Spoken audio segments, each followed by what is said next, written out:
shots, cut me open, do whatever. Don't touch my relic. Yeah.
All right, we're going to go ahead and get started. Thank you for your patience as we kind of filtered our way up here. Today is February 4th, 2020, and we have 6 members of the Planning Commission present. Commissioner Shelton is excused for the evening. We'll go ahead and get started with our first item, which is our consent item regarding the minutes from our previous meeting. Commissioner England. Motion to approve. Commissioner Thomas. Second. We have a motion by Commissioner England, seconded by Commissioner Thomas. Any discussion to the motion? Seeing none, all those in favor? Aye. Any opposed? Excellent, we are unanimous. First item up is our first public hearing. This is an item that's been postponed until our next meeting, so we'll go ahead and entertain a motion to go ahead and postpone this. So moved. Commissioner Badone So moved. and Commissioner Hatch. I'll second. We have a motion by Commissioner Badone to postpone item number 2 until our next meeting, seconded by Commissioner Hatch. Any discussion? All those in favor? Aye. Any opposed? All right, perfect. We'll take care of that one in a couple of weeks. And then the one that everybody's here for, number 3, Jones Ranch at 8800 South and U111. This is a long description. Feel free to read it. I'm not going to bore you with it. You'll get plenty of information on that. We'll go ahead and get this started with the developer first. So, Chris, this is for you, I believe. Since I didn't read it, if you'll just state your name for the record, that would be great. Thank you. Chris Gambroulis.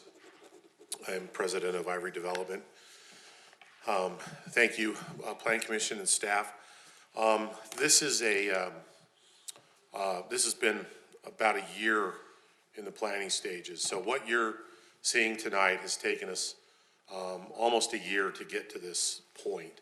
And it is because we first really spent a lot of time digging in to the infrastructure, understanding the water and the sewer and the roads, and really wanting to come up with a plan that worked well for this site. It's a unique property, 220 of the acres on the east side of U111. You had looked at some plans for a time on that. That went away. The Jones family called us. We were actually working with them on the 287 acres on the west side of U111. They called us and asked us to take the 220 and make a cohesive master plan. A couple of weeks ago, when we were before you to talk about the industrial, office, commercial that is on your general plan further south, over off of Old Bingham, we told you that that zone would result in better outcomes because it had flexibility built into it, because it had we had the ability to respond to the market as the market evolved, as industry changed. And, I use the example of, 10 years ago, no one would have ever thought you would see a building that was 1.3 million square feet under roof. And today one's being built in West Jordan. The other one over at the airport is only 880,000 square feet under roof, which is still about 3 times bigger than what we were seeing in our market 5 years ago. So it's those planning principles remain the same, irrespective of it, whether it's a commercial, industrial, office, or residential. Now, this PC zone, and I'm going to let Brian, who's done when I say the vast majority of the work, I mean 99% of it. But I'm going to let him go through his presentation. He's done an excellent job, and we'll be able to walk you through very briefly. But I do want to just say that the opportunity here to do something that has more flexibility, but what we like to call collared flexibility. So there are still some some bumpers on the flexibility. We sat through a great presentation on the form-based, the PC form-based code, and that has much more flexibility built into it, but requires a lot more planning, and it's a very intentional. This is intentional, and it won't be the last time you see it. I know you would be concerned that this would be the last time that you would, see us. You're going to see plenty of us, but the flexibility that's built in is still within some bumpers, and that's why we've said, okay, rather than just take a form-based code and say anything can go anywhere except, you can't put a tavern next to a house or something like that. We said low density here, medium density here, high density over here.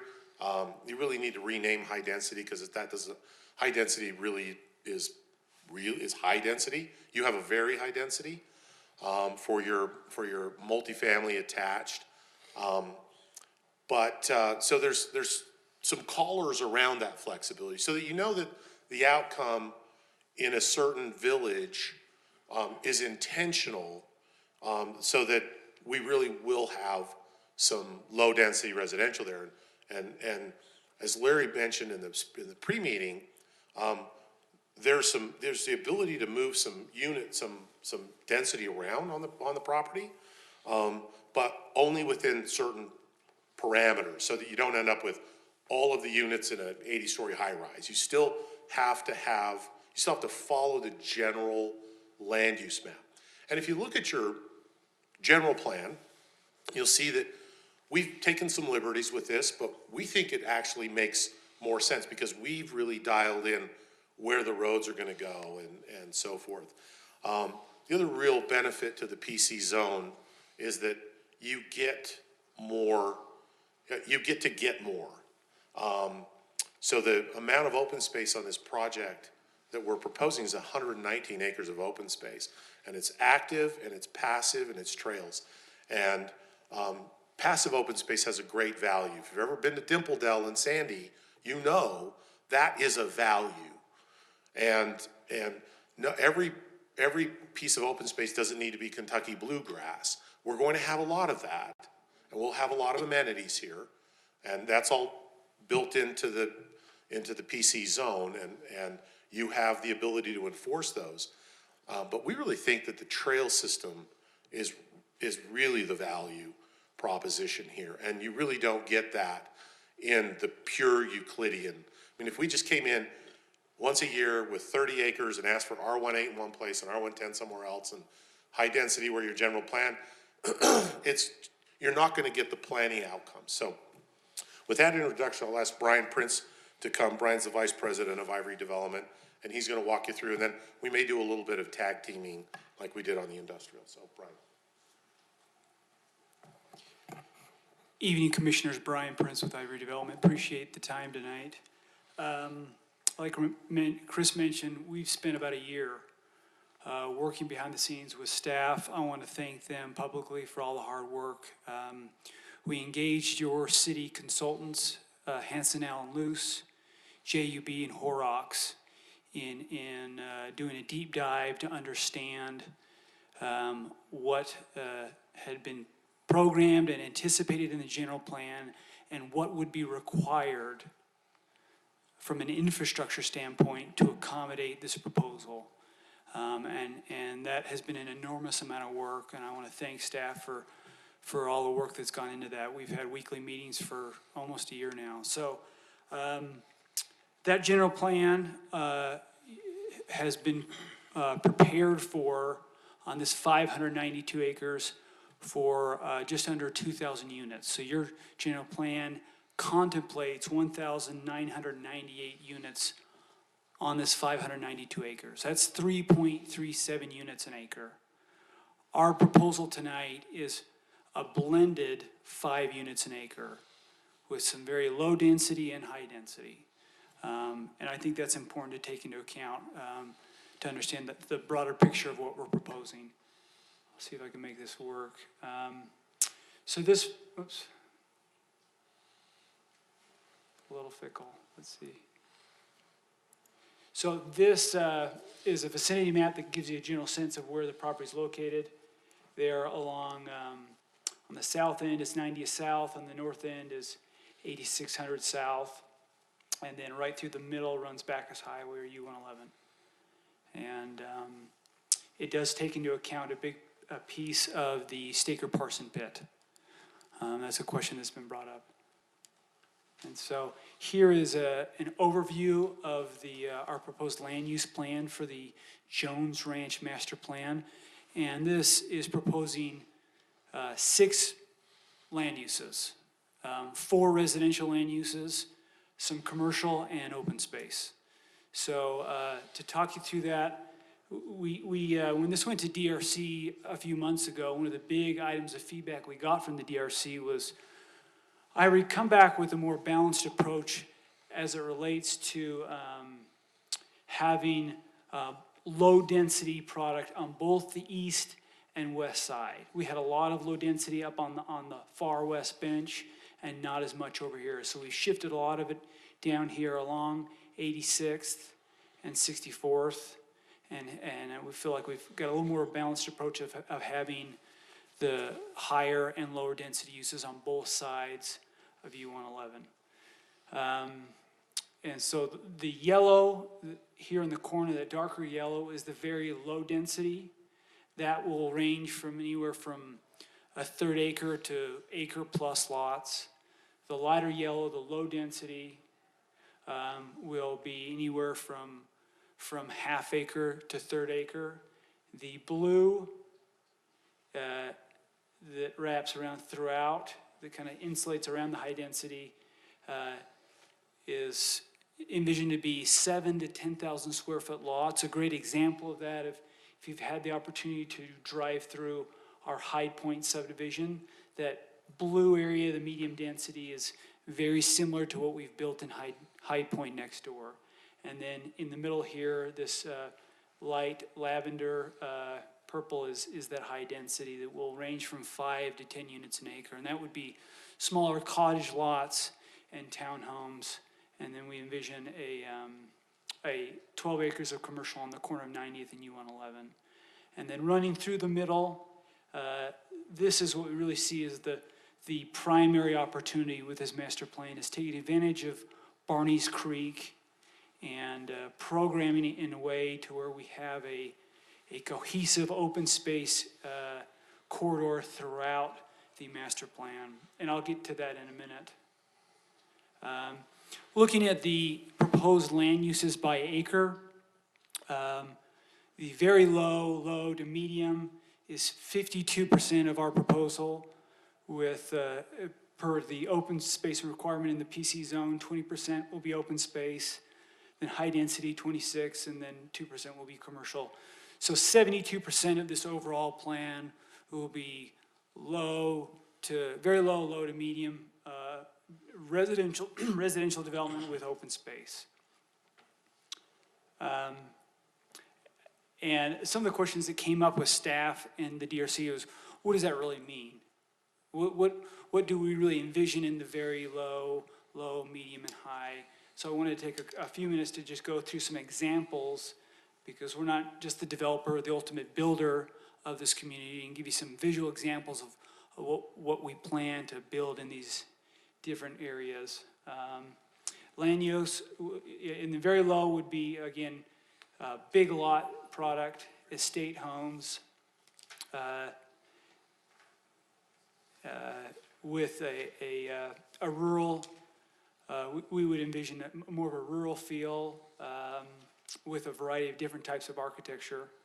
There's an example of a project we built in Highland that I thought was very applicable, because big lots that back onto some open space. You're going to see a lot of that up there on the far west bench along Barney's Creek.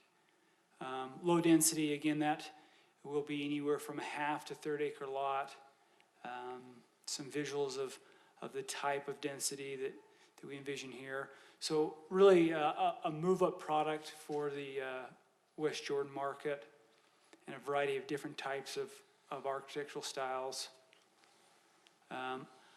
This is a project we built up in Davis County. I liked it because it's a great example of the density that you'd see, for example, there on 86th, down in that northeast corner of 86th and 64th, where we have the low density planned, where you've got some nice estate lots backing on a major collector road, 8600 South. So that's an example of what that would look like. The medium density, again, is Hyde Point is a great example of that, or Oak Ridge, where you'll have anywhere from 7,000 to 10,000 square foot lots, all single family product. Some examples of the type of floor plans that we look to build in those areas. I like this photo because, as you know, especially in that west side of U111, it does have a moderate, anywhere from a 3 to 5% slope. So there will be a fair amount of hillside development on that west side, and this is a good example of what that medium density product would be on that west side of U111, where we really focus on orienting the right-of-ways and the product to capture the views that will be available there. Another example of kind of a hillside, moderate hillside setting of a home. High density will range anywhere from 5 to 10 units an acre. The one clarification that I think Chris made earlier was the PC zone. In the PC zone, the multifamily is a permitted use. However, we've excluded and taken out all of the multifamily proposals that were originally in this project. And so what that high density would be is this cottage product, the single family detached front load and rear load cottage product, along with, we would anticipate and envision a townhome and a twin home product in that high density area. An example of the type of density and layout that you'd see in these areas.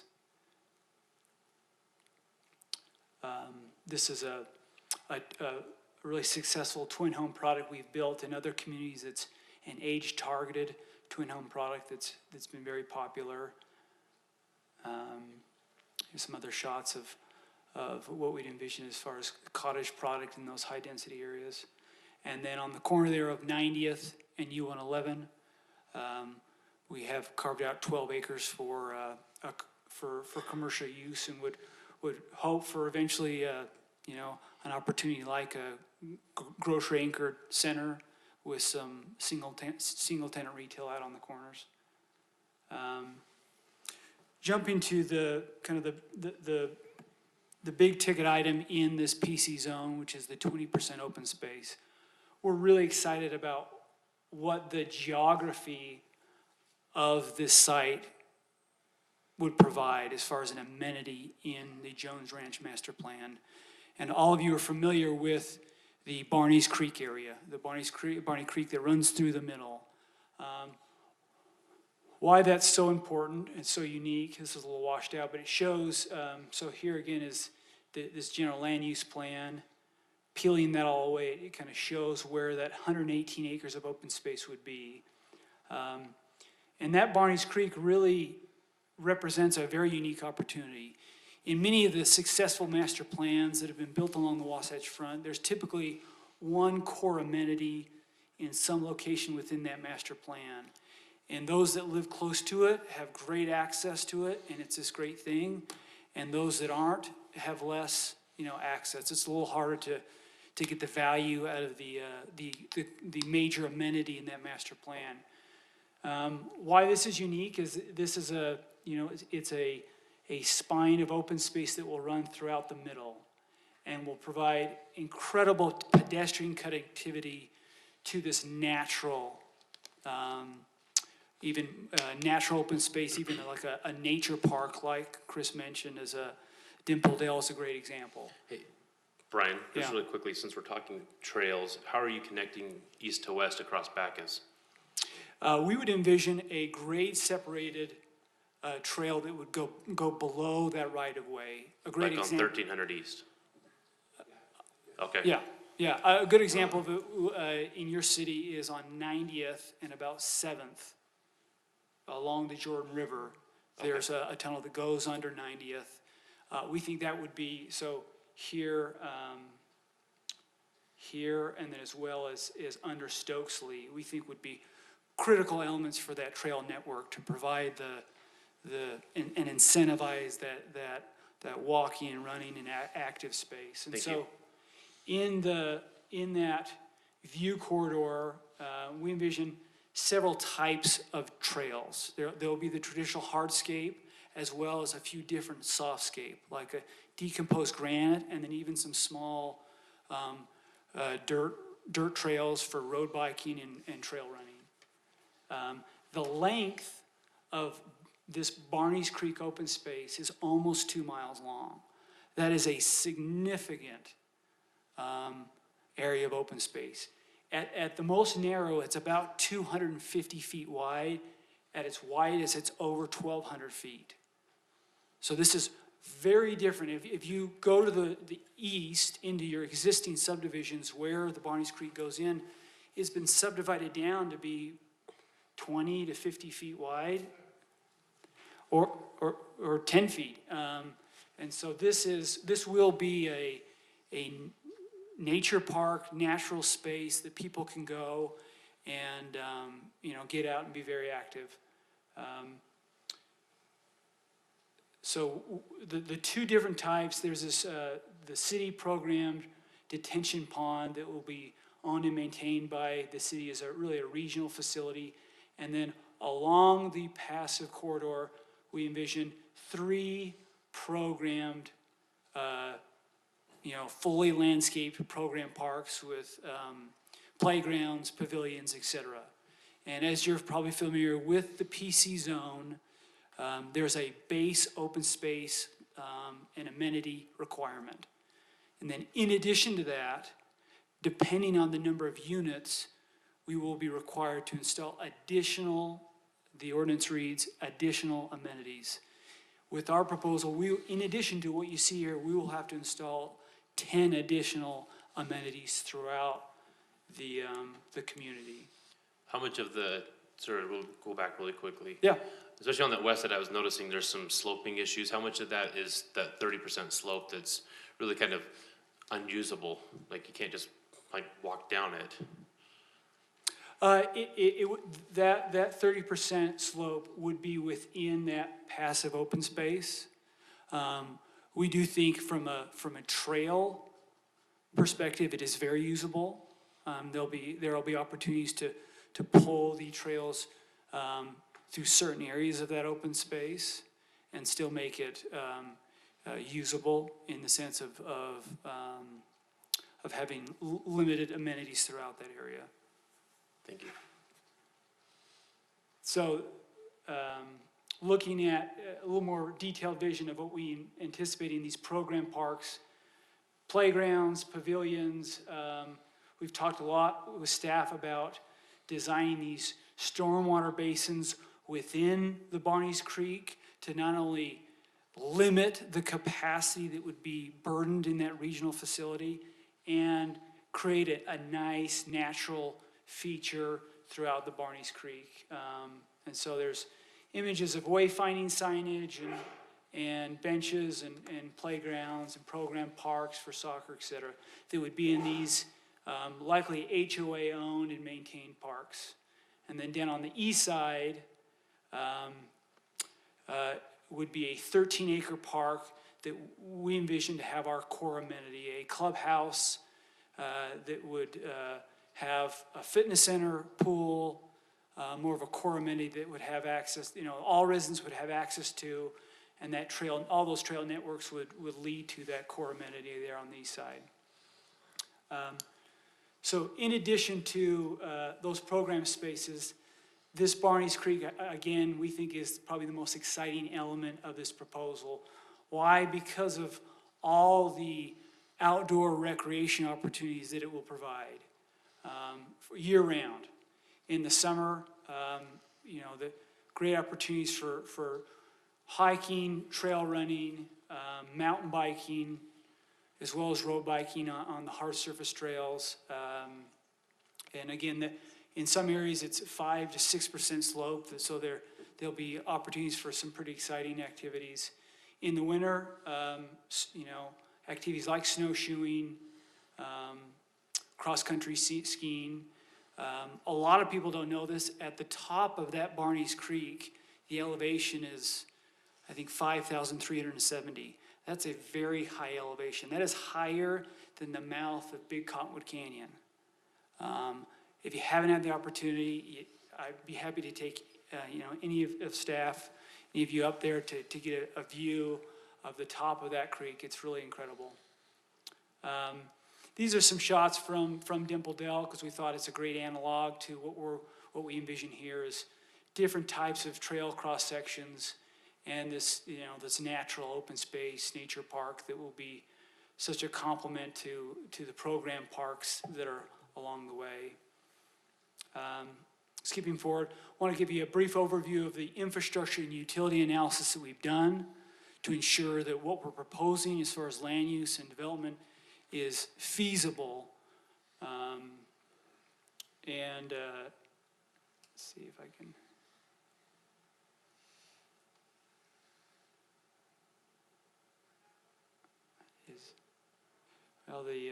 We're missing a few slides here. Is it?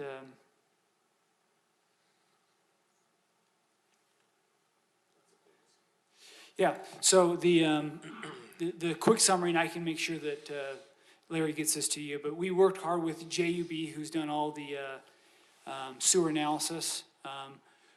There will be no additional main lines required to service this site from a sewer perspective.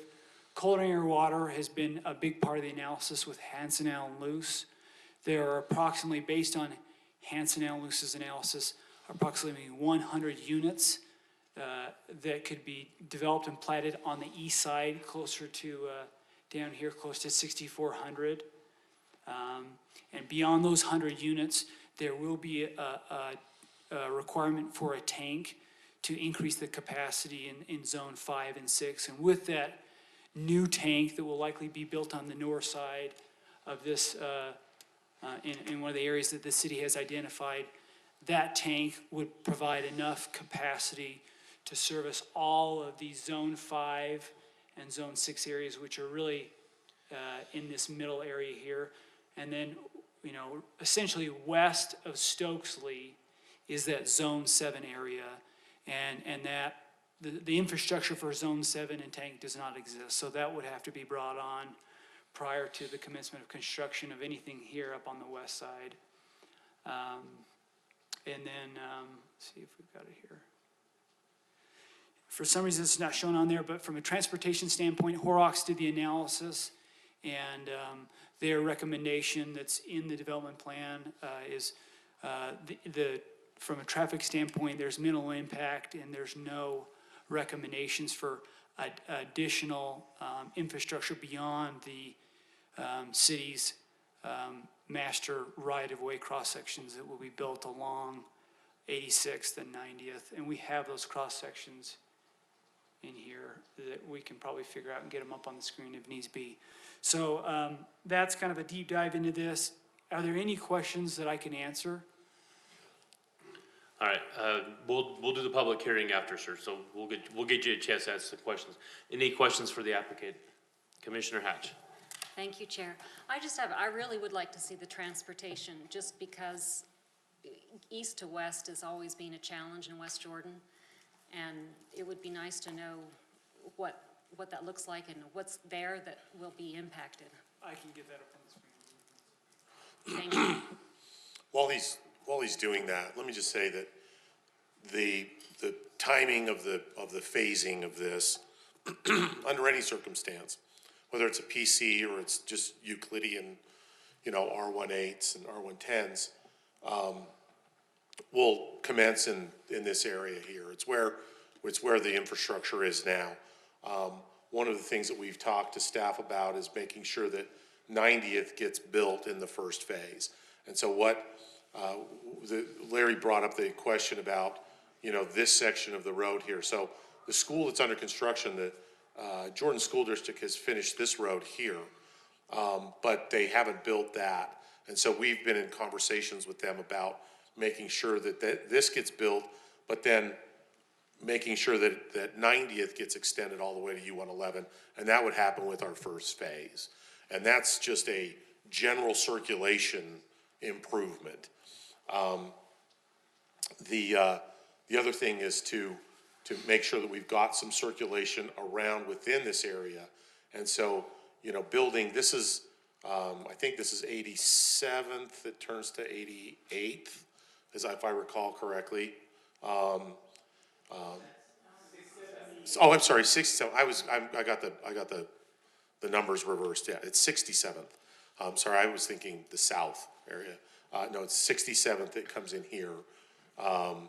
And so there'll be some circulation that will be created with the construction of that as well. Couple of things on the amenities. When you're able to master plan at this scale, you end up with real opportunities within the villages to create some sub areas within the villages.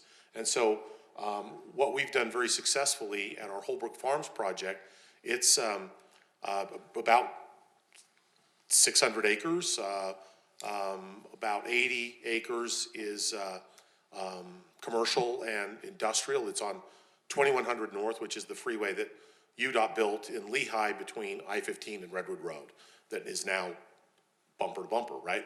So there's quite a bit of commercial there. It's along the frontage roads.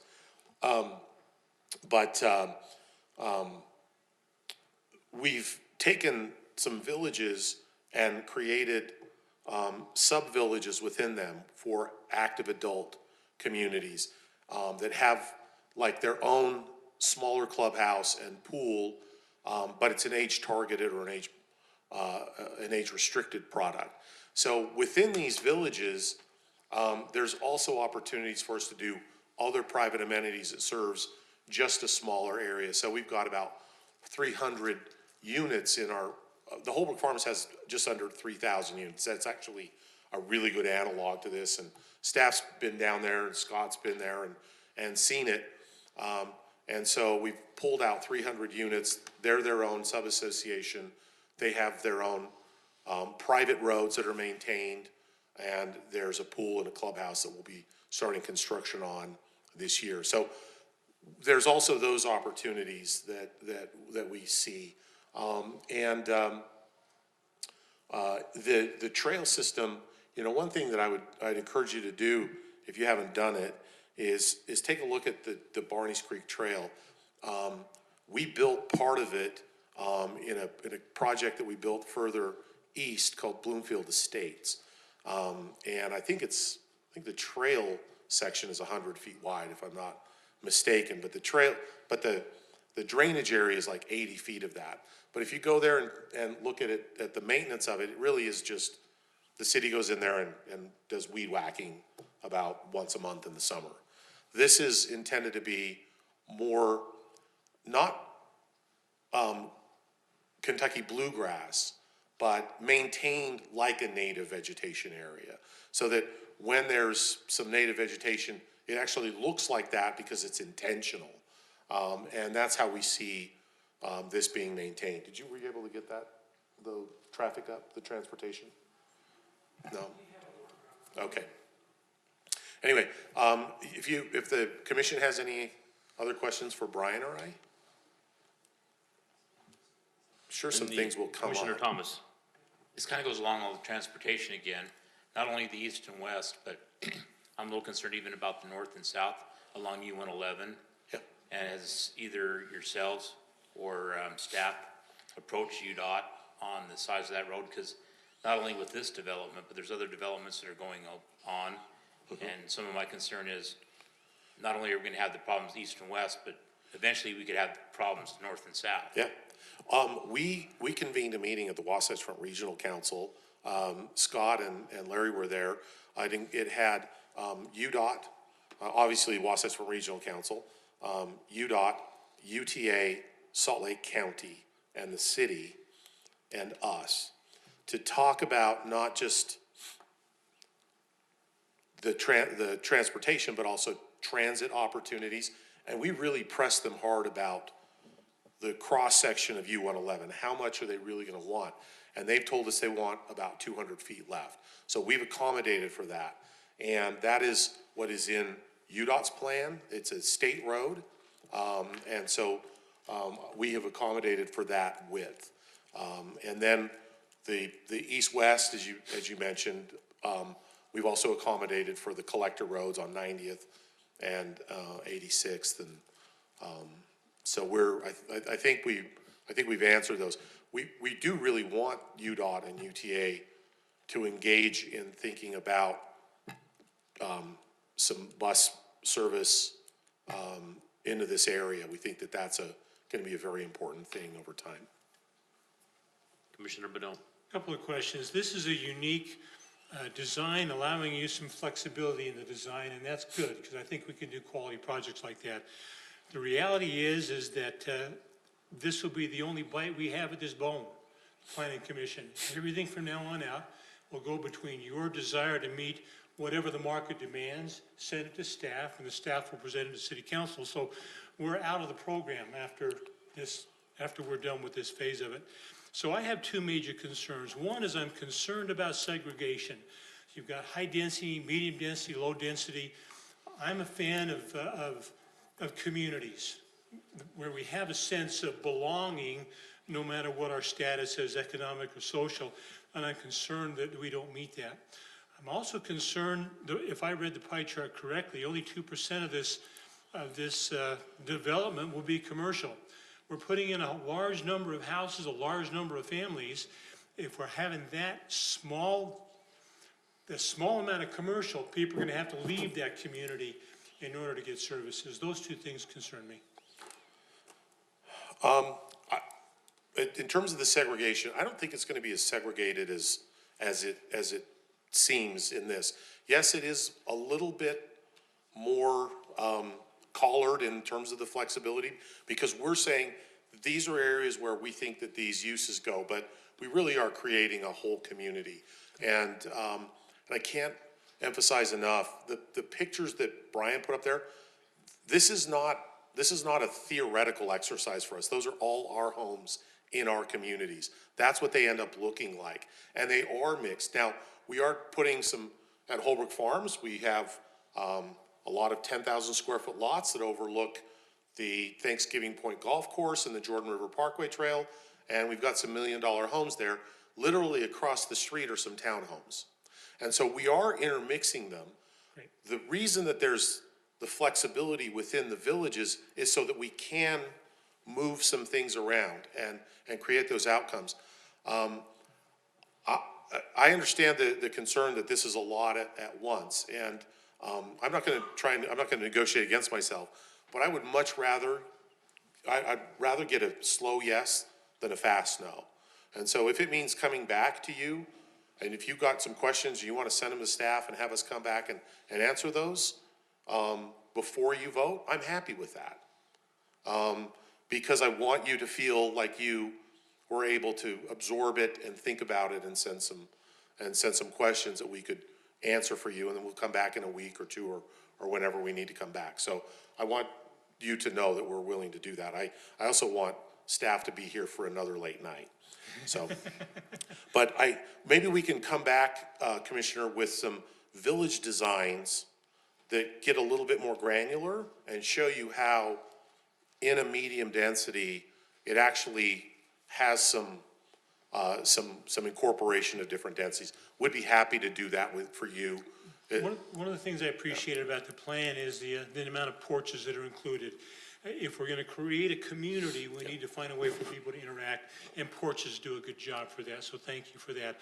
I bring back the question still though of only 2% Yeah. commercial. Is that enough to support a community of this size? It's 12 acres. It's enough to have a medium-sized grocer, and a couple of pads. Okay. And, candidly, the commercial retail world is changing as we speak. And, I'm not sure that 12 acres will actually work here. I certainly know that 22 acres will not. If you look at your general plan, what you have is 4 corners on 86th that have like a 22 acre commercial designation. So on the east and the west sides and on the north and the south. And we sat down with both the Boyer Company and the Woodburys and AmSource, who does a lot of the work for American Stores. We said, look, this is like 80, 90 acres of commercial. And they said, you need like 9 on one corner. And that was literally, and these were individual meetings with them. So, the thing about the commercial is, if there's a demand for commercial, we'll be happy to come back and make a change and take some houses out and put some commercial on there. What we don't want is we don't want to get put into a box where we're showing 25 or 30 acres of commercial and coming back every 5 years and doing a mother may I take that out now, because it's just not economically feasible. We think 15 years is a reasonable time to try and get this, to get 12 acres, to get a commercial user on 12 acres. So those are my, I don't know if those are satisfactory or not. When you're talking medium grocer, are you talking Smith's, or are you talking No, like a neighborhood Walmart? 40 to 60,000 square foot footprint. So like a Harmon's or a, something else that's in their portfolio, like a Macy's is a 40 to 60,000. Smith's Marketplace is 125,000 square feet. It's like a super Walmart. We've talked to Smith's, Kroger's about this site, and they've just taken a hard pass. They have a marketplace on 5600 West, and this is too close to that store. And I know it's a bit of a hike from here, but it's Sure. just too close for that I mostly comfort. just wanted to make sure that everybody understood what you meant by medium versus some other size, so. Yeah. Commissioner Allen. This goes along with the segregation question that Commissioner Ledant brought up. I'm curious, as I read through the report, it talked about the majority of the trail system and parks being dedicated to the city, for the city to maintain and care, with the exception of the park amenity location located on the east side of Bacchus. Talked about the HOA being responsible for that. It sounded like that was not the case, at least during the presentation. So I want to confirm that. And then I'm also curious, when it comes to that HOA, is the notion for all of the lots within this development to be on separate HOAs, one solid HOA? What's the general Sure. plan there? I think you got that reversed. So the city currently has a regional detention facility / open space there. It's proposed that would be maintained by the city because it serves a regional system purpose. The rest of the open space is am I getting this right, that it's the HOA maintaining it, right? Yeah, so it wouldn't be the city maintaining the trail system through there. It would be it would be the homeowners association. We view this, like our other master plan communities. There is a single master association that covers the entire thing for master facilities like the trail. And then within each village, there are either sub-associations or what are called in the business benefited assessment areas. And those are stacked on top of the master. So if you don't live in an active adult community, then you don't ever pay that additional cost that it costs to live there because you've got your own private pool, right? But you're still paying the master. And so if you live there, then you've got this stacking effect of both fees and governing documents. So there's an additional level of CC&Rs that go along with that. And that's how we've set up all of our master plan communities. Thank you. How does that then apply to the general public? Are they going to be able to have access to this trail system? They will. That's why it's dedicated to the city, maintained by a private entity, so the city isn't maintaining it. But because it's dedicated to the city, the general public is able to use it. Okay, thank you. Brian spoke about additional amenities. How many of the additional amenities, in addition to the trail system and the parks, are going to be available for public use to whoever wants to go use it versus only those who are paying into the HOA? Because one of the complaints that I hear sitting up here for 5+ years now, and that I kind of take on as well, is that yes, you're building amenities, but only for the people that live in this geography, and the rest of the city is like, well, sorry, you don't live here, you're out of luck. So how does that benefit the rest of the city? The trail benefits the city. Yeah. How do the rest of the amenities benefit the city? Well, we're happy to have those people move in and take advantage of those. It is intended that these amenities be for the owners because they own it. It's, if there's a large pool and a clubhouse with a fitness center, it's owned by the owners. And they've paid in via their purchasing of their home to be able to use that. We have actually done something in the past where we built a swim and tennis club in East Lehigh off of SR 92. If you're going up what's called, the Timpanogos Highway before you get to Micron, there's 11 tennis courts, 6 of them under roof, 3 swimming pools, a fitness facility, a reception center. We did let people buy equity memberships into that, but we charged $10,000 for them because that's what the owners who bought into into their home were charged when they bought their house. And that's been very successful. We could do something like that, but just allowing the general public to go in there it just doesn't make sense. And then candidly, if you were to build a rec center, if West Jordan were to build a rec center, people would still be charged to go in there, or they could buy a membership and pay a reduced rate every time they used it. So people are buying into that, even if it's the city owning it. So there is a bit of a separation. Now, the trail, it's 2 miles, but then there's another 3 miles as it goes to the east. This becomes a real amenity. And when you get up further west, you get into some more interesting topography. And so I think that the massive amount of open space here, 100 acres, 118 total, is a very good public contribution. Sure, and just, I live down the street here off of Redwood. I'm not driving all the way out here to go use a clubhouse or a pool, right? That doesn't interest me. But I was just curious, are there any additional amenities beyond the trail system and the parks that will be available to the public? For someone who lives just on the other side of the east side of your development, if they're like, well, hey, there's a pool not too far away, are there additional amenities that will be available to the people who don't live within this community?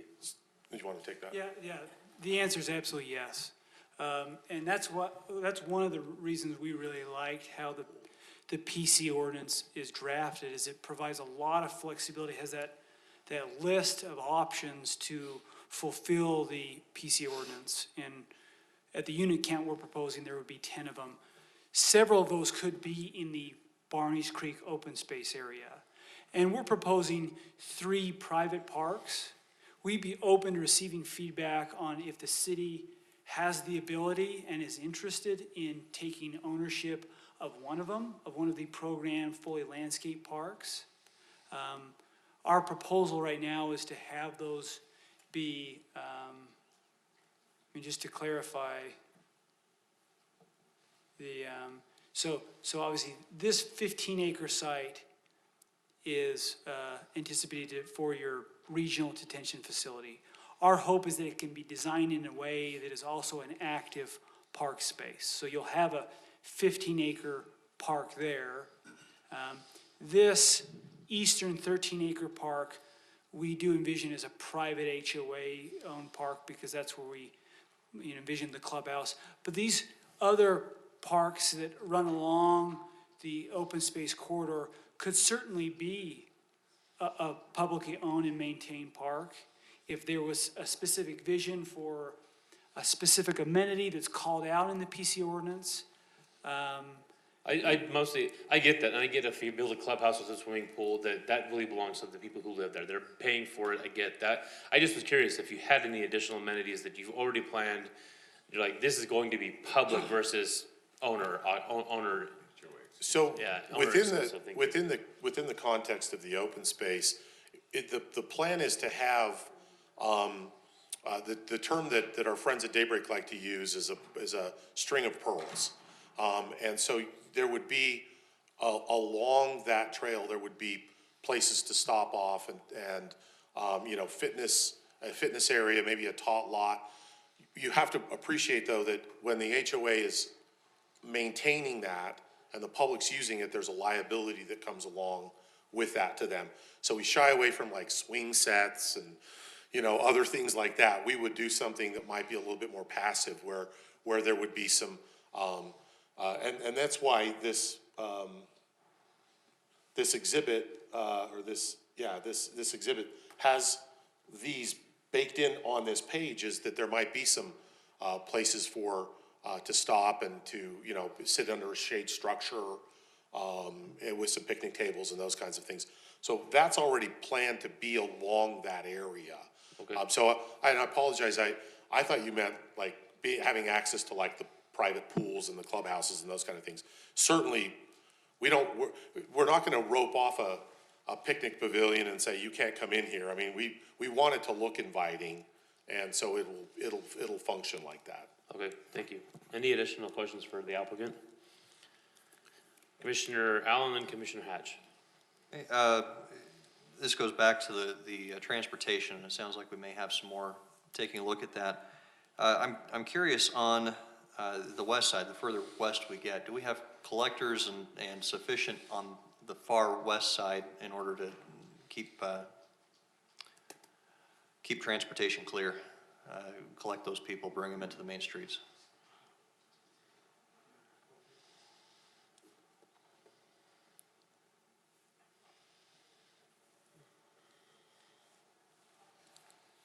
Maybe Larry can, it's a little hard to see. In that folder, Yeah. there's a cross-section file. Oh, there we go. That's probably. All right, just commenting here on the transportation master plan, everything that's being shown on here is generally corresponding with the city transportation master plan. So we've got 8600 South, 90th South, Stokesley Drive, and 6700 West. All of those should be approximately matching up with the city master plan. 90th South may be a half section if approved by city council for that reduced amount. The rest would be constructed later. There are some signalized improvements as well. Larry, we go back to the street plan just so we can see that while he's talking about it. The street plan document. These ones are nice, but the one that we can actually see the overlay on it. Yeah. I'm getting dizzy watching that mouse go. Thank you. Go ahead and continue. Great. You can also see some circles here. So those represent future signalized or roundabout improvements where these major roads connect. This staff does not see any significant problems regarding how these roads lay out. 8600 South is still under discussion about exact alignment, but otherwise, everything looks according to the Transportation Master Plan. Does that take care of you? More curious, what is the plan when you get as far west as 8600 South will take you? Because there are some homes, some larger lots on that end. How are they going to get up to 86 or down to, wouldn't be 90th, but whatever the next street south is? Right.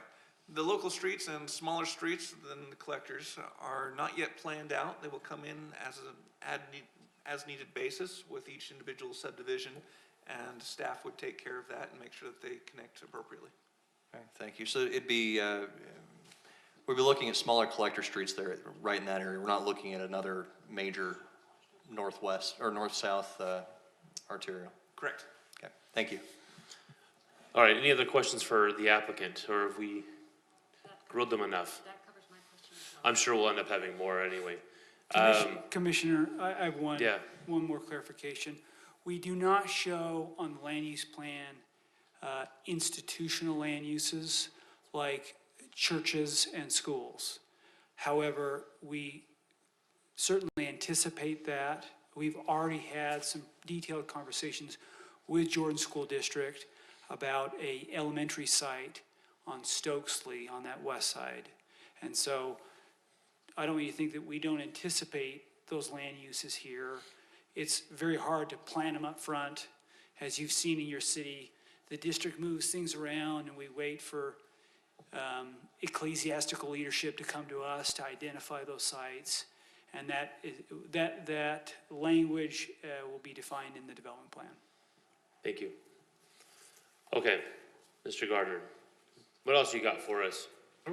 I'll be brief. You can see this is a general outline without all the overlays on it, and it's a large site, and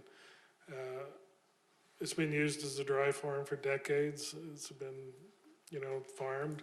The only structure on it, I guess you call it a structure, is a substation right off U-111, about, 86 South, and then there's part of a gravel mine on the northern half, and so they still will have their mining rights for the next few years. So that won't go away automatically if this is approved. This is a current land use map as it is now envisioned.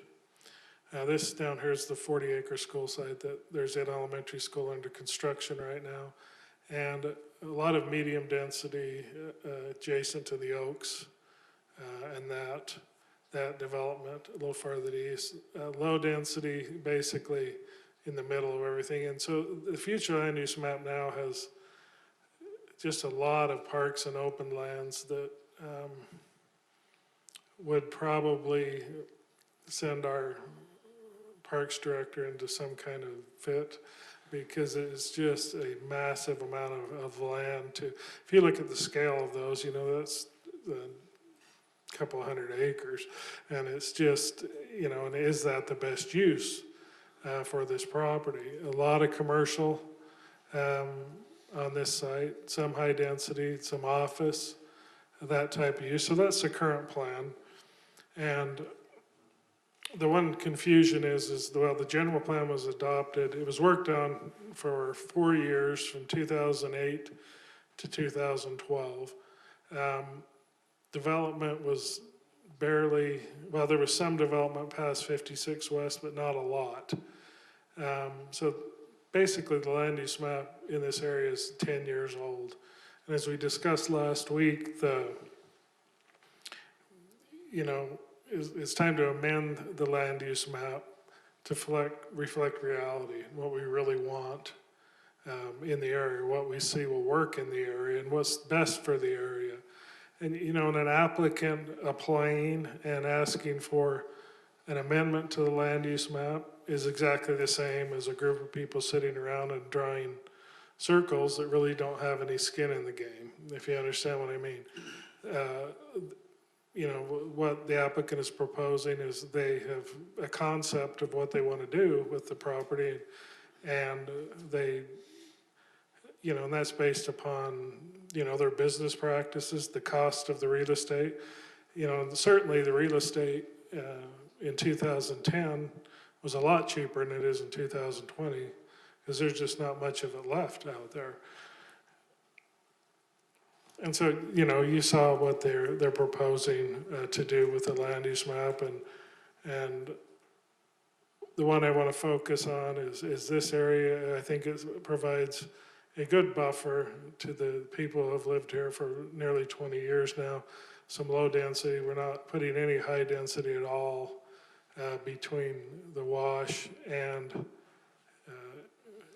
the future 8600 South, you know, and then a lot of medium and high density next that will get access to the arterial streets.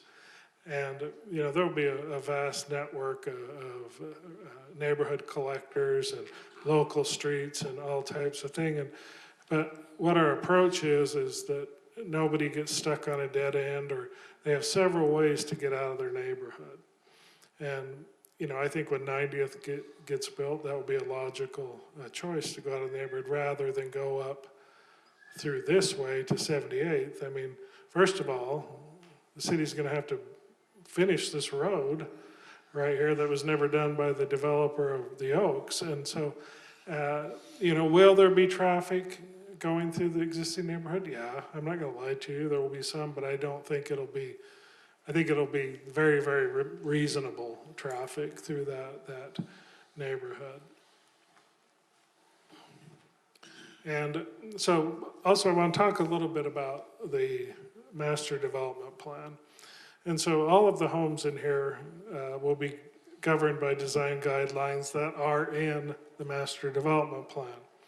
The roof pitches and types, exterior materials, lighting, porches, distribution of home styles and types. What that means is you can't build a row of 3 of the same type of houses. It has to be a mix. And it'll be, so you really have a mixed neighborhood rather than, oh, your house looks the same as mine, and I come home at 3 a.m. and go in and wake up my neighbor, you know? And so that's not the Has reason. that happened to you before? No. They're close, but that's not the reason it's done. It's done to add character to the neighborhood and, you know, and make it look like a nice place to live, which it will be. You know, we talk about the windows and door treatments, foundation treatments. As you see, you know, we've all seen examples of where you just have this gigantic cement foundation poured and nobody's finished it. And we're trying to do, what the applicant is trying to do is make this an attractive community for everyone. We've talked to the applicant about making all corner lots finished on the corner side rather than what you see finished on the front and then the corner side's kind of ignored. So they'll have the same, what we call the front facade treatment on the corner sides. You know, there'll be horizontal shift requirements, and what that means is if a building's more than 40 feet long, it'll go in and out, so it won't be just this big, long, you know, flat wall. And then retaining walls will be used, I would imagine, quite extensively as we get farther to the west, because there is a lot of slope there. And then finally, all homes will be architecturally reviewed by the developer before they ever submit for a building permit. And then they'll be reviewed again by the city. And so to sum up Jones Ranch, it will be governed by a master development plan. And so there's some modified streets in the master development plan. It specifies the land use types, building setbacks and heights. Guest parking will be constructed as needed.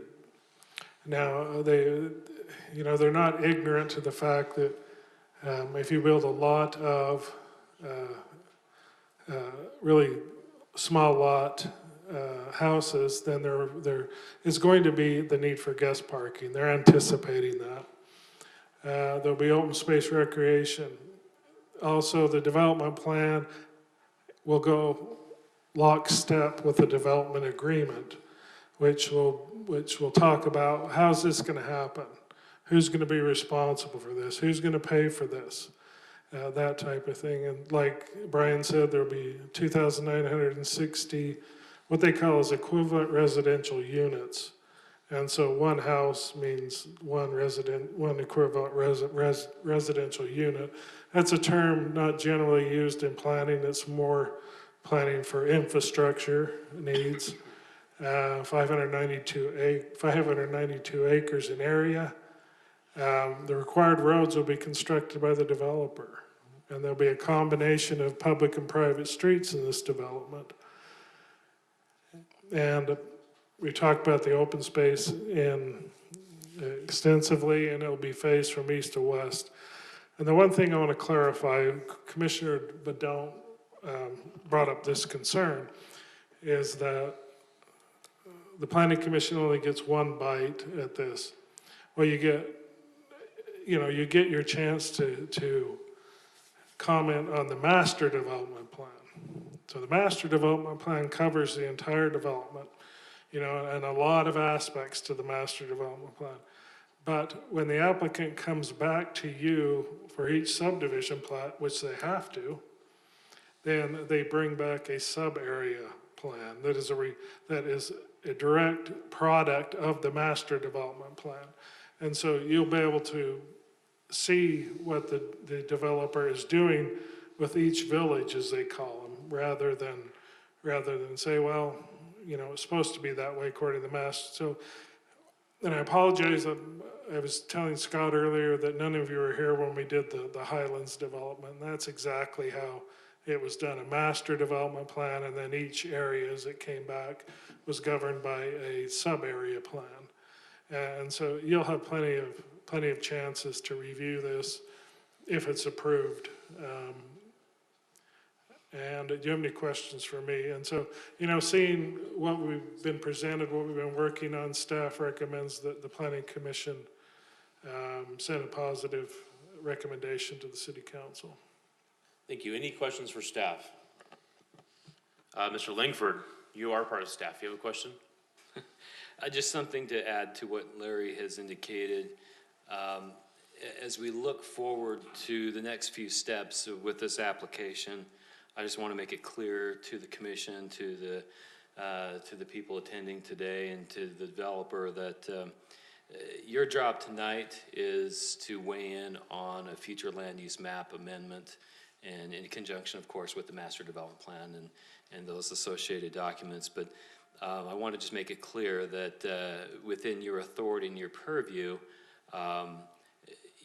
you're not amending other portions of the general plan, the other master development plan, other master plans that the cities have, like the transportation, the utility master plan. There's acknowledgement in your staff report that this proposal has the potential to increase and change some of those plans. The engineering department's weighed in on that. But those are items that the City Council will have to weigh in. They have real potential for fiscal impact, and therefore that is not within your scope of authority, but the City Council. And so, if you have any questions, feel free to ask. But I just wanted to make that clear that as this moves forward, the council will get into the nitty-gritty of the details that'll be put into the master development agreement, which goes in tandem with the master development plan. Okay, any questions for staff? Or do we want to save those? Okay. So, you've all sat here and listened to the testimony for the last little while. This is a public hearing. We're going to go ahead and open up the public hearing. Just a couple of reminders, just one at a time. We can't hear comments from the back, so if you have something to say, make sure you're at the microphone. We also don't allow cheering or booing for comments. Just, if you want to agree with something, wave your hands, whatever, we can acknowledge that. But please make sure you don't make any comments from the chairs unless you're at the podium. And you have 3 minutes per person who wants to speak. Unless you're speaking on behalf of a group, then you have 5. The time is yours. Please come on forward. And just as a pointer as you're coming up, please state your name and address for the official record. Hi, my name is Rudy Stone. I live at 6761 Poison Oak. So my back door faces that 200 and plus acre part that's on the east side of 111. I was here a year or so ago when they had the first meeting to talk about that specific site on the east side of 111, and brought up some concerns then. And it sounds like a lot of those things have been addressed in the presentation that they made. Although we hate to see the field developed, we know that it's eventually going to happen one way or the other, so we just want to do what we can to guide it hopefully in the right direction so that it turns out something that will add value to our property in the long run. A couple of concerns that I've had, I know in my development there in the Oaks, they actually had to do some soil remediation on some of the lots before they could build, because there was some heavy metals and stuff found there. And I'm pretty sure that they were doing some soil testing just north of the school site several months back. It definitely looked like soil testing that was going on there. Because of the Barney Creek running down through there, I would assume that there's a chance of mine runoff coming down through that area. So has all of that area been properly soil tested so that we know it's going to be safe for construction purposes, for houses to go in there is one of the concerns. And another concern I have is just the wildlife aspect of it. I mean, that whole area is the dinner table for a huge amount of wildlife in the area. All through the middle of January, there was a herd of 24 elk that lived in that field right behind our house every day for almost 2 weeks. And for the past several years, there's been a huge amount of antelope running through that field. There was 10 of them out there this afternoon before I left to come to the meeting. I've seen flocks of well over 100 geese out there at one time. You know, they just love to glean through that wheat stubble that the farmer leaves behind. And so I don't know if you've worked with the Department of Wildlife Resources to talk about that, but those animals are going to have to go someplace else if that really starts getting developed. And, you know, is DWR going to have to do some trap and transfer work? The space keeps getting smaller and smaller for them to live in, so you're going to see a lot more animal accidents along 111, especially with traffic ripping down through there. I know it's been discussed somewhat on the transportation issue, and that 111 is a state road that you don't have a lot of control over, but that, in my opinion, from Butterfield Canyon all the way down should be 4-lane with the traffic development, especially since they're also planning that huge 900-acre site down there in Harriman, which is, you know, going to exacerbate the situation even more. So I know my time is up, and thank you for listening. Yep, thank you. We'll address your questions after the public has spoken.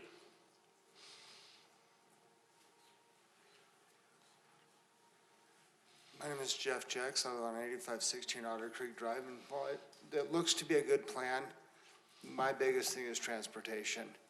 I don't know what the city's master plan is for transportation, but I come through 7800 South on a regular basis, just heading west from 56 at that roundabout. That is a bottleneck every day at traffic time. My big concern, even with 111, traffic. There's a lot of people that's going to be coming in here. I mean, I don't want to be waiting an hour to get home when I shouldn't have to be. It's a huge transportation issue to me. I drive a lot, and I get around, and the east-west in and out of where I'm at is, I plan my trips around traffic time because I don't want to be waiting 20 minutes to go 2 miles. And, you know, so I don't mind something like this. I think it's great.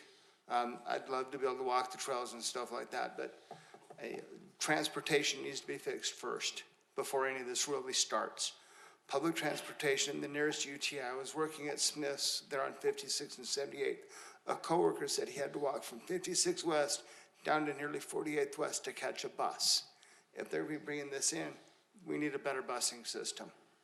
This needs to be addressed before any of this proceeds. Not just, it's in the plan, we'll get to it 2 or 3 years later. I've watched several other developments that have come through, not necessarily Ivory Homes, but when they go in, you have 500 new homes and traffic's backed up 2 and 3 miles just to get out to Bangerter Highway. And I'm fearing that it's gonna be just as bad. And I live right there in that area, just north of the new development on the east side of Bacchus. That's one of my biggest concerns, is we need to get that addressed right away. Thank you. Thank you.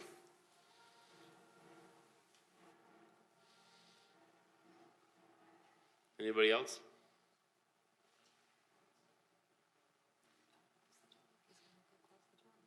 Sorry, I'm short.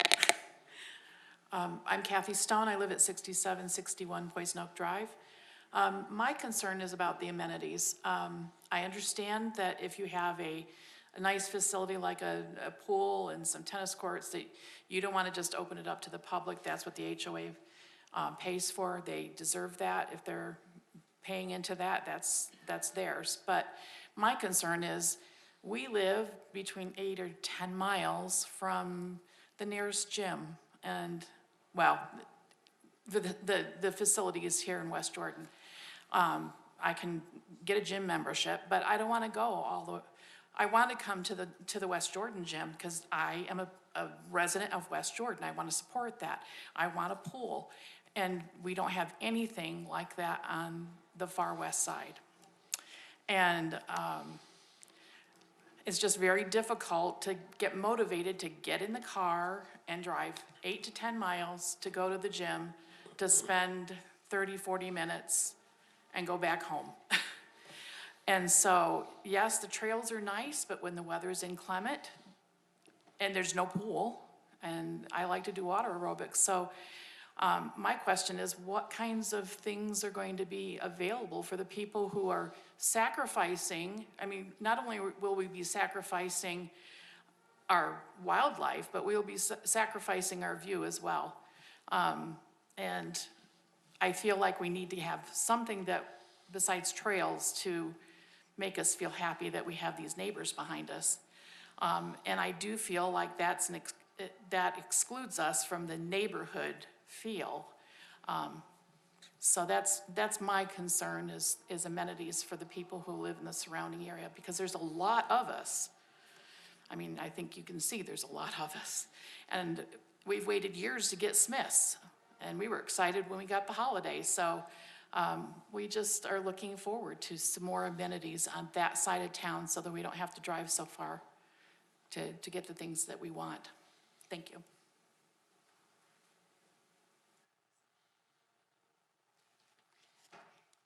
Anybody else?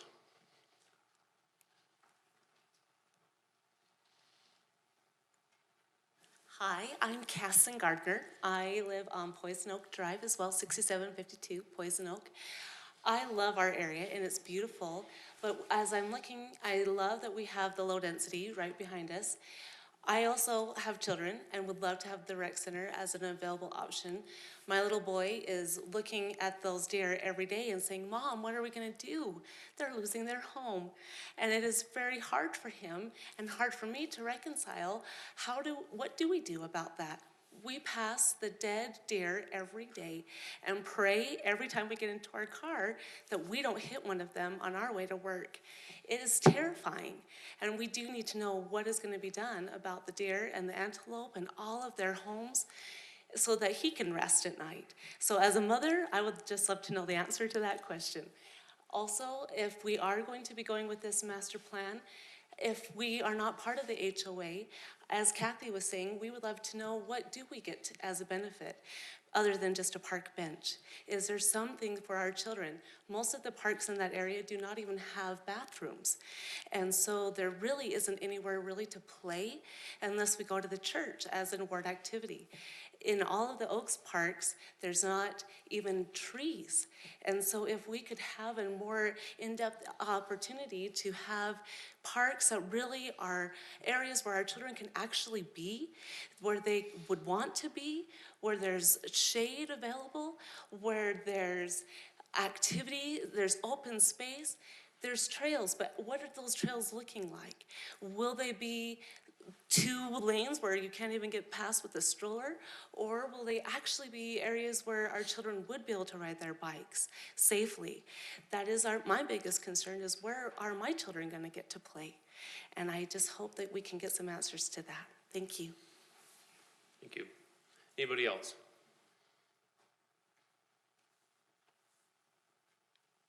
Okay.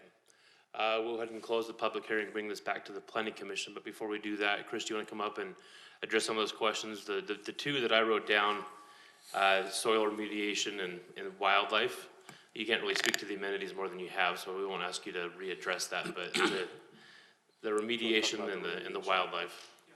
I'll let Brian answer the remediation. So in the development plan right now is 700 pages. It's a pretty comprehensive document. It includes a geotech analysis of the entire site that details out the soils conditions, the subsurface soils conditions, as well as we've completed a phase 1 environmental site assessment of the entire area. And that's part of the report. There are no existing environmental conditions, recognized environmental conditions that we will have to address. Fortunately, there is some subsurface higher layers of pinhole structure that's very prominent along this west bench. Fortunately, it's not too deep to where we will have to over-X through it with right-of-way construction and home construction. And depending on the layer of that, it's over-X'd out, processed and recompacted, or we bring in a engineered fill to go under the right-of-way, under the footings and foundations of the homes. And so the summary of that is we've done a very in-depth analysis of that, and fortunately there's nothing out there that's going to prohibit the construction of our proposed development. Does that answer the question? Is there any follow-up to that? But it's part of the development plan. Would encourage you to read through it. Thank you for explaining that part of it. The other question that he had was, and that seemed to kind of filter through, was the wildlife. Yeah. What's the plan with that? There's no plan, other than, that the wildlife has been there. It's been a farmland for decades. The Jones family purchased this property in 1946 and have been farming it ever since. And the wildlife that's there, those are migratory animals. They move and they probably were on where Jordan Hills Villages is today at some point, and then they got filled in. And so we have not done any wildlife analysis. None is required. And I'm sorry I don't have a better answer for you. And I know that sounds very cold, but it is my answer, so. Okay, perfect, thank you. We'll go ahead and bring this back to the planning commission for further discussion. Commissioner Hatch. Thank you, Chair. I am still concerned on transportation, and I understand between UTA and UDOT we're limited in what we can expect or ask for, but is there any, how long does it take when a community is built before that infrastructure is in place? I've lived in areas where you haven't been able to get anywhere without transit, and it's really can be an issue.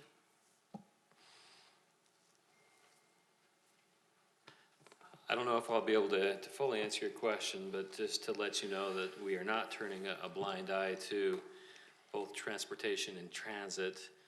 As Mr. Gavrilis indicated, we have had regional meetings, and I think it would be good for the residents attending here and then online to know that the mayors in the southwest corner of this county have been meeting for quite some time, and they've commissioned a study that looks at land use and associated issues, specifically transportation.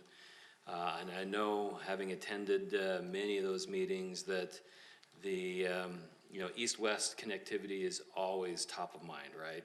But as part of the solution, one of the things that the consultants are looking at right now is to make sure that our northwest, or not northwest, our north-south corridors are functioning to distribute and diffuse some of that traffic in the future. And so U-111 has come up frequently. Currently, UDOT in their plans shows U-111 as a 5-lane arterial. The question has been raised, is that going to be big enough at build out, not only in West Jordan, but points south? If Kennecott ever develops their land to the west. So those questions are being raised, and I expect that to be part of the summary of that study.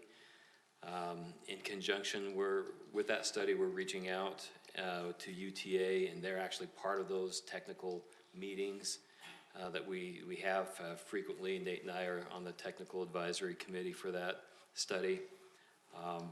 So that's ongoing. We hope to get results later on this year, and obviously as those become available, we'll be happy to bring those results back to the commission and to the council. And we hope that since we're joining with, West Jordan, South Jordan, Harriman, Riverton, and Bluffdale, that's enough to get some attention and hopefully preserve some of the corridors needed for those big projects.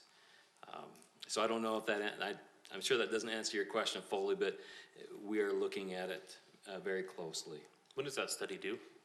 What does it do? When is it due? When is it due? I know it's been ongoing for some time, and I know it has a lot to do with Olympia Hills, but we've got several large parcels that we're looking at developing along 111. So when is that, do we know when that study is expected back? I'd have to pull up my documents. Nate, do you remember off the top of your head? Summer? It is this year. I just don't remember Okay. if it's summer or fall, but. Because that'll go a long way towards understanding what the state's plan will end up being, so I'm just curious. Is there a way for the residents to go on to like a UTA webpage or, the Wasatch Front Regional Council, find out when there's going to be public meetings held so that they can attend and voice their opinions on this? Not that they haven't heard it, but I think the more attention that it continues to receive from our residents, the more specific attention we'll end up getting to West Jordan, because West Side Transit is a mess. I mean, it's non-existent.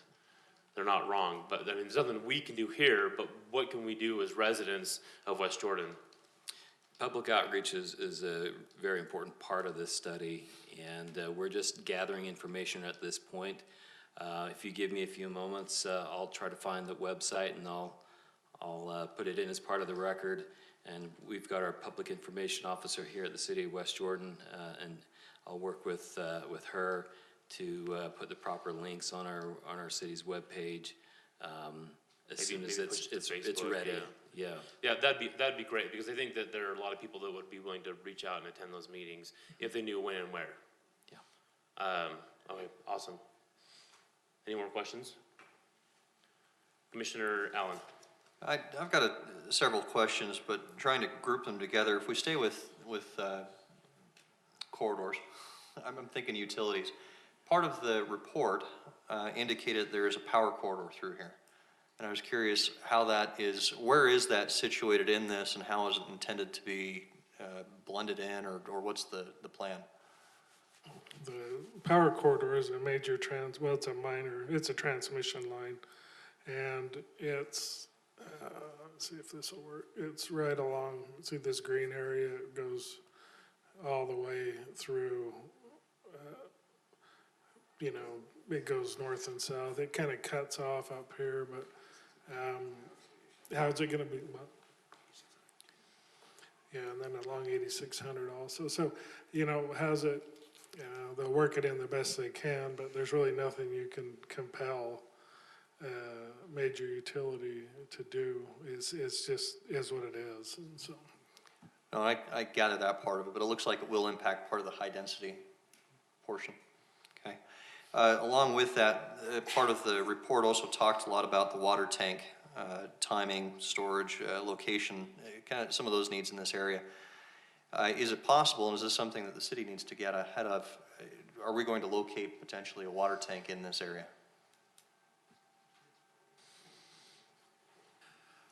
When you say in this area, do you mean within this specific area? Yes, sir. The water tanks will not be located in this exact area. The water tanks will need to be at a higher elevation, and this will be further west than this location. Okay, thank you. Okay, if I keep going? The floor is yours. All right, on page 12 of the report, it's talking about the commercial areas. And one of the statements in there, I find it here, the first paragraph says, homes in the commercial designation will include a variety of housing types from the high designation, other for-rent, multifamily housing products, as well as single-family, cluster homes with shared driveways and townhomes. Is that a typo? Is that intended after the 15 years? Or is that, how am I reading that?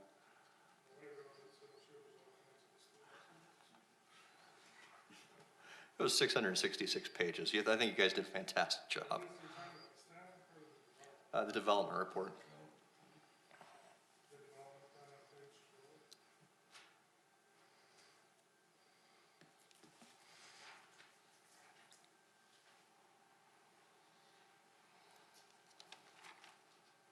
That is the commercial area originally and this is the holdover, so this is a mistake. And so that'll be corrected before, I think that was one of our red line corrections actually, that have just recently, haven't been returned to the developer. But originally the commercial was gonna go on both sides of U-111, and at that time, there was going to be an apartment house component to this development. The developer is no longer pursuing apartments at all. And the commercial went away on the west side of U-111 because it just doesn't really work when you're underneath a distribution power line. So yes, that is a mistake, and that was one of our corrections. So we thank you for pointing that out. Thank you.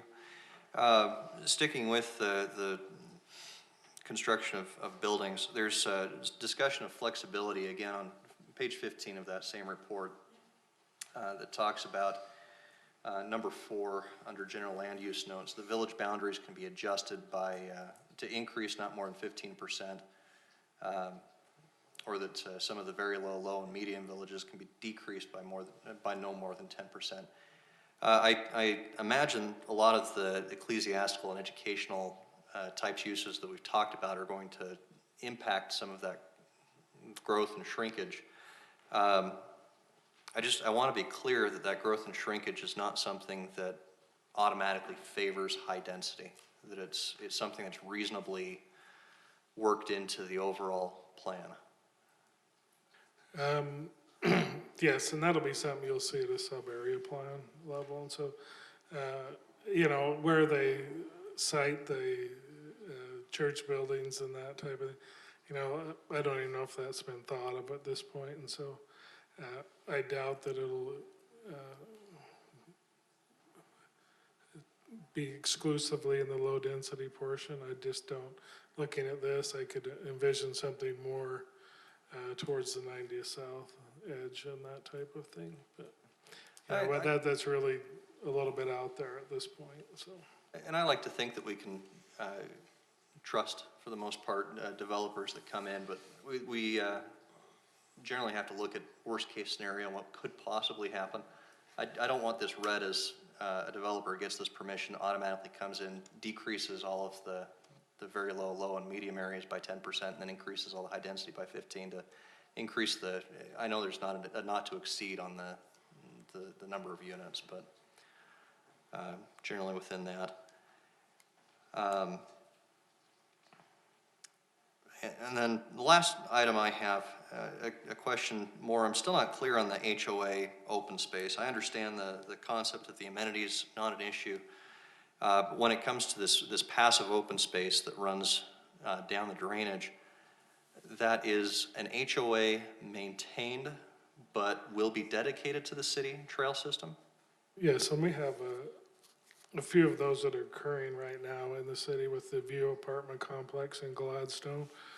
And what that really gives the developer, and it might sound odd, that the city would not maintain that, but the developer has a lot more at stake here than the city does at this point, because they want to be able to, you know, not quite blunt, they want to be able to sell homes.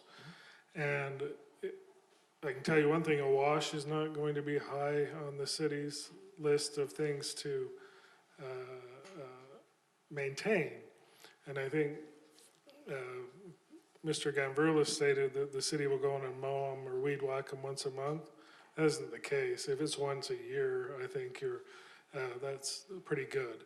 And so the reason that I believe the HOA would like to maintain it is because it's going to be their neighborhood, their community, and quite frankly, the city doesn't have the resources to put into it the type of community that people living here would want. So I think that's an excellent idea, because the trail's there, it's a public trail, but the city doesn't have to expend a lot of resources maintaining something that really benefits a population in a very select area, if you know what I mean. So, you know, the trails, you know, if they crumble on that, then I think that would be something that would be in the development agreement. Who would ultimately fix those when they fall apart, or frost heave, or that type of things. But, you know, I think the keeping that dedicated, so the right of way, so all of the public can use it, ride a mountain bike, whatever, jog,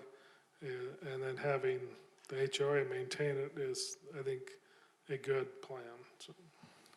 I agree. Thank you for that. As we start looking at these kinds of developments, my primary concern, at least on a city level, is do we have the staff to maintain it? And having the HOA step in and resolve that on our behalf, I think, is excellent. I think that's the end of my questions, so thank you. All right, anybody else have any questions or comments? Commissioner Thomas? Just one quick question. This kind of goes back to the water and the tanks and stuff. The proposed tank build out and the water usage, is that for current use, or is that anticipating a little bit more? In other words, instead of just having the reserves we have now, will that increase to the reserves that hopefully we're going to require in the future? Does that make sense? I suppose I might need a little bit of clarification. The water master plan update is what we're planning for with our current general land use with this additional density here. Okay, I think that kind of answers a little bit. Because I know with the new water plan that I was looking at briefly, and it did increase our capacity and our storage for water, and that's kind of what I was asking. Are we going to increase that along with that, or are we just going to maintain the like 8 hours worth of storage, where I know we're trying to get to the 24-hour storage? Right. So with this water master plan update, it will take account all of the additional density with this project, and we should have sufficient capacity for everything that's being proposed. Okay, thank you. Commissioner England? Just a couple quick comments. Number one being, I think this is a drastic improvement over the previous plan that we heard for, you know, the portion, the east side of this. So I'd like to applaud the developer for that. I think it's a great transition from existing homes into what we're seeing here now. And again, I think this is a drastic improvement over our current general land use map. I do have my concerns about transportation, but I take comfort in the fact that people are working on it, and those things don't happen overnight, so. Before anybody else says anything, one other thing, the other comment that was brought up was about the amenities, and we've had the developer give some insight about that. As far as the gym goes, there was a conversation several years ago that was on the ballot about building a rec center that failed. I mean, the only way we can do that is to work on getting that back in. That's not the developer's issue. The one thing you could impact is reaching out to a Vasa or another gym and saying, hey, look, there's a commercial space out here, and we'd love for you to come out here, because there's going to be 10,000 people that live out in this area, right? So come on out here and we'd be happy to pledge to you guys. I mean, that's really all we can do as residents at this point, is start lobbying some of the businesses, because this is not the developer's place. I don't foresee a rec center coming on the ballot again anytime soon that I've heard.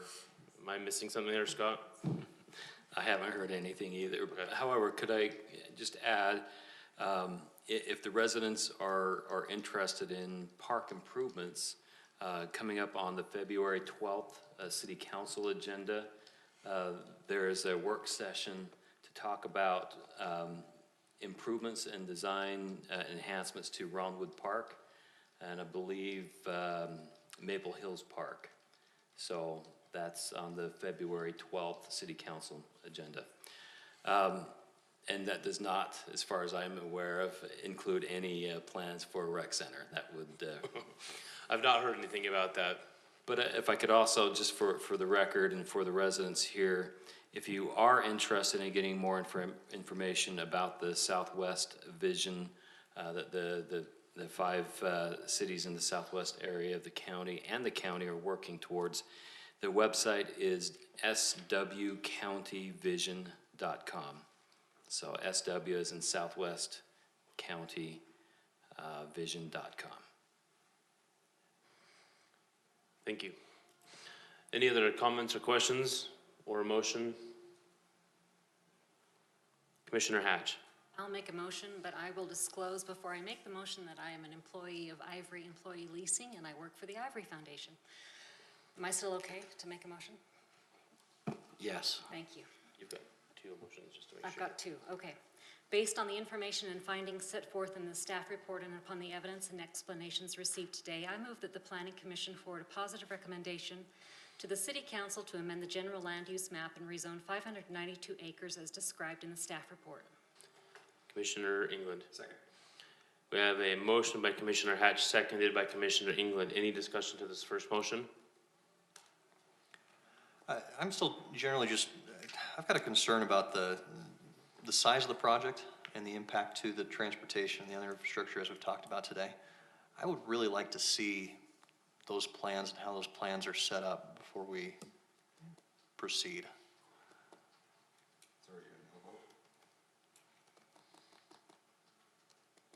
That's a good question. So are you proposing that we postpone this until after the visioning study is complete and we get that back? I'm not thinking the visioning study, not the Southwest Cities visioning study. I would like to understand more just how this impacts West Jordan's general plans. And maybe that Southwest Vision study is part of it, but I think we can infer enough. Somebody want to weigh in on that? You Mr. do have, Duncan. you do have a duty as a planning commission to move forward applications with, in a reasonably quick time frame. The developer, the applicant, does have the ability to require that you make a decision within a certain period of time if they want you to vote their development up or down. So I would say, if you want to take maybe a meeting or two to look at a little bit further additional information, but you got to be careful holding it off too long without making a decision one way or the other. So if we postpone this a meeting or two, the developer has said he'd rather have a slow yes than a fast no. If we postpone this for 2 meetings, are we gonna get something back on a vision, or on a traffic study that's going to help us understand this better? To me, it seems like the city's even kind of waiting for this visioning study to be done. There's no point in us doing our own version of what's being done by the county already. And I don't know that it's, like Mr. Murray said, that it's fair for us to hold them off until June or July waiting for this study to be done. Nate, go ahead. Yeah, I just want to say, I'm not expecting any major result of any plan to come in within the next month, that would answer those questions. One thing I might suggest is that we would be happy to arrange a meeting where we could sit down with our traffic engineer, the traffic consultant who's done most of the traffic work, and answer any questions, and just kind of talking more broad terms of what the anticipated impacts are and what the upcoming projects are, and that might help answer some of those questions. Just something to consider. And maybe to be clear, I think this is a fantastic idea. I love the layout. I really think this is a very positive thing for the community to step in and say, look, we've got this major amount of area. Let's plan it out appropriately. My concern really just does come down to that. And I think exactly what you're suggesting, both on a transportation as well as a water level, so we understand where and when those tanks would be constructed and how that would apply to the phased approach on this development would be enough to really persuade me. So as far as the where and when of the water tanks, that would be a big I don't know at this point, because that hasn't been researched enough. The traffic studies to this point, I think that all addresses is that there is adequate, or there will be adequate infrastructure to carry the amount of traffic that this development will impact. Now, and correct me if I'm wrong, Nate, but a more thorough traffic study will be required as the individual villages are constructed. Is that true or not, or is?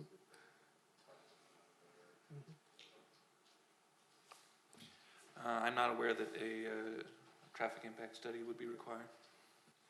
So then no, and so, if we could take those concerns and by next meeting, I think that we could get all those answers, and I'd maybe come back as a business item before to answer your questions.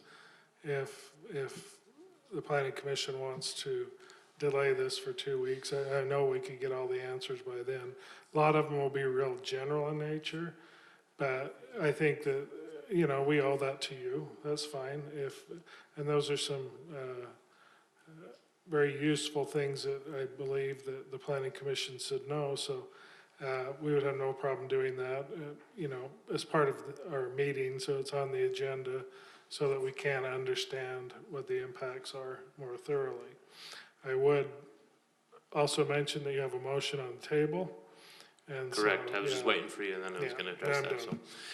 Not to cut you off. So do you have a suggestion or an amendment to the current motion? Commissioner, but don't take your, do you have a comment? Yes, I would amend the motion to. Let's address Commissioner Allen really quickly, if you don't mind. Go ahead, and if you'll take your microphone off. Sorry, I wanted to note with the water tank situation, I'm not looking for an exact calendar on anything of that nature. But as we talked earlier today, there's only so much water available for development right now in that area until that's put into place. I'd like to see, from the developer standpoint, when are they looking to build out to that point to give the city an idea of this is when we need it? So it sounds to me like you'd prefer that we table this motion that we have now and postpone both of the motions for 2 weeks so that we can get a little bit more information on traffic, on water. What else? That would be it for me. Okay. So we need to withdraw the motion then? Commissioner Hatch? Mr. Murray, can you just weigh in on that a little bit for us? The commissioner who made the motion could withdraw his motion, or you could vote on the motion and vote it down. Commissioner Hatch, which way would you prefer to go? I would like to proceed. I think this is a great idea. I think transportation, we only have so much influence, so I'm not going to withdraw my motion. Okay, we have a motion seconded by Commissioner England with much discussion. Commissioner Badon, do you want to add something else? I would add an amendment to that. I think that the whole design of this zone is to move it away from the planning commission and move it into staff and the city council. What I would like to do is direct staff to take a close look at transportation and segregation of uses, of adequate commercial to support the population and community amenities, and just ask staff to make sure those are highlighted and bullet pointed as they go through this process from now on. Okay, Commissioner Hatch, are you okay with that amendment? Can you take your microphone off, please? Absolutely. Hey, Commissioner England? Yeah, I think they do that anyway, but I think that goes Okay. without saying. We have an amended motion. Any further discussion to this first motion? All those in favor? Aye. Any opposed? No. We have a 4-2 vote. Like, the motion passes. Commissioner Hatch, you want to run with the second one? Absolutely. Based on the information and findings set forth in the staff report and upon the evidence and explanations received today, I move that the Planning Commission forward a positive recommendation to the City Council for the Master Development Plan for Jones Ranch. I'll go ahead and second that. We have a motion by Commissioner Hatch, seconded by Commissioner Quinney. Any discussion to this motion? Okay, all those in favor? Aye. Any opposed? Again, we pass 4-2. That concludes the meeting agenda for this evening, unless there's anything else from staff. Motion to Commissioner England, we are adjourned.